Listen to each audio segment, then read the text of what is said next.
During the revolution of 1912, guys, the two important leaders emerged in China. First one, as you are seeing on the screen, was the Army General Yuan Shikai, and the second one was the Dr. Sun Yat-sen. And he was considered, Dr. Sun Yat-sen was considered as the father of the nation of China, and he was responsible for foundation of China as a nation. And later, guys, after the 1912 revolution, Yuan Shikai became the president of China. But under the influence of greed, Yuan Shikai declared himself as a autocratic leader of China. And again, the China come under the dynastic kind of rule in after 1915. But in 1916, guys, the Yuan Shikai died, and because of his death, the central authority became weak in China, and this led to the fragmentation of power, and China again divided into several regions under different warlords. So again, the warlords era started in China. That was started post 1960 16 AD and last up to 1928 AD. So to save the China, guys, the Sun Yat-sen again came into the picture and established a provincial government in Guangdong, that is the present Taiwan. And he also sought help from CPC, the newly formed Communist Party of China.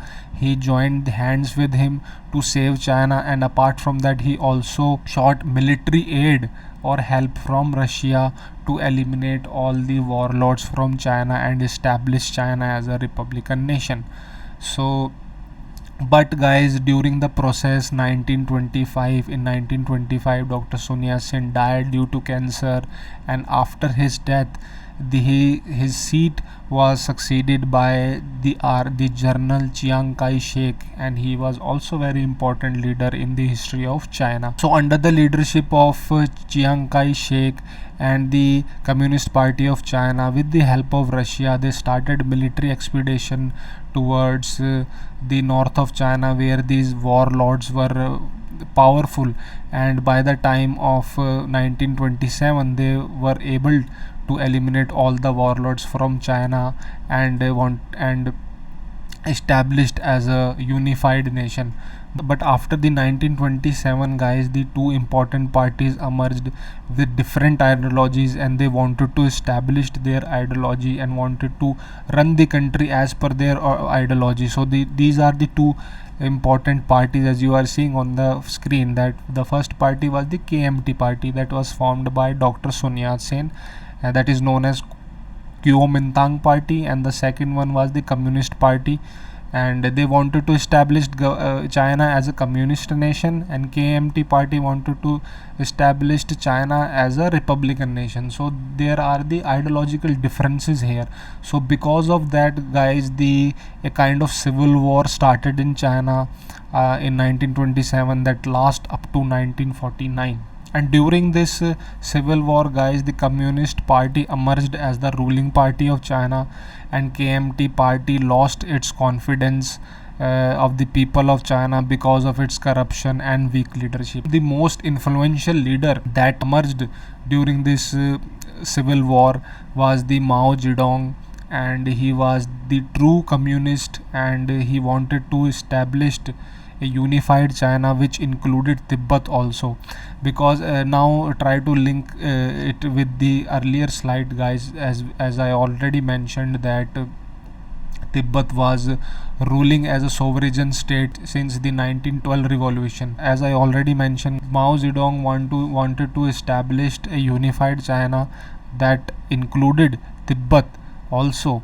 And since 1912, since the revolution of 1912, the Tibet was ruling as a sovereign state, but Mao Zedong wanted to include Tibet in the China as a unified, and wanted to establish China as a unified state. So from 1949, he started military expedition towards Tibet, and forced the Tibet to accept the sovereignty of China over Tibet.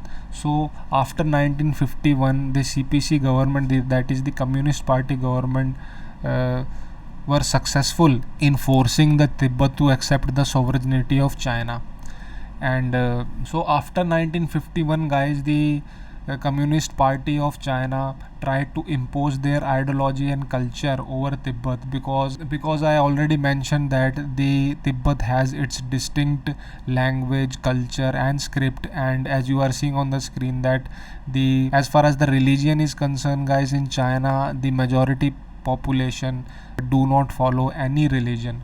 So after 1951, the Communist Party tried to impose their ideology and culture, but Tibetan people raised their voices against this cultural suppression of Tibet by China. And during this period of uprising, from 1951 to 1959, the global media reported there are a number of human violation incidents, uh, which was done by Chinese army while suppressing the uprising of Tibetan people against the cultural suppression by the China's Communist Party. And it was during this time, guys, the 14th Dalai Lama, that is the present Dalai Lama, came to India, and since then he has been living in India as a Tibetan citizen and fighting for the sovereignty of Tibet from India. As you are seeing on the screen, guys, that Dalai Lama, the present Dalai Lama, that is the 14th Dalai Lama of Tibet, is fighting for the sovereignty of Tibet since 1959. And and Dalai Lama says many times in the global platform that he does not advocate any independence of Tibet from China, but he wants an autonomy that would allow Tibet to maintain their culture, language and religion. But China is still considering Dalai Lama as the separatist leader who wanted to separate Tibet from China, and China is consider Tibet as the integral part of China from ancient time. So this is the issue, guys, that why China is angry to Dalai Lama, because China consider Dalai Lama as a separatist leader, and the world consider him as a Buddhist monk who has been promoting peace and tranquility from ages. So I hope you understand the issue and find my effort a genuine effort. So please subscribe to the channel, please like it the video and share with your friends who have some sort of interest in international affairs. I'm making video, guys, on the international topics within my capacity to explain the issues in a easiest possible way. So if you find my effort genuine, guys, please do hit the like button and subscribe to the channel. We will meet on our next video. Till then, goodbye.